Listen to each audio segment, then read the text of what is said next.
تبارك الذي بيده الملك وهو على كل شيء قدير. الذي خلق الموت والحياة ليبلوكم أيكم أحسن عملا وهو العزيز الغفور.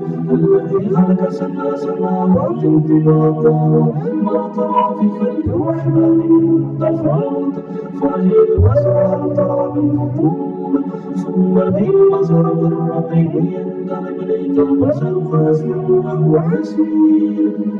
ونزل السماوات بمصابيح والأرض والشياطين وأعتدنا لهم عذاب السعير. وللذين كفروا من ربهم عذاب جهنم وبئس المصير. إذا ألقوا فيها سمعوا لها شيئا ويطفون تقوى يدعو الغيث كلما ألقي فيها قوم سألهم خلقتها أم يأتكون قالوا لا نرجع نبيذ فنزلنا كلا وأخذ الله كلمة بالله في ضلال جميل. وقالوا كنا نسمع نعجب كنا في أصحاب السعير فاعترفوا بذنبهم فسحقا لأصحاب السعير.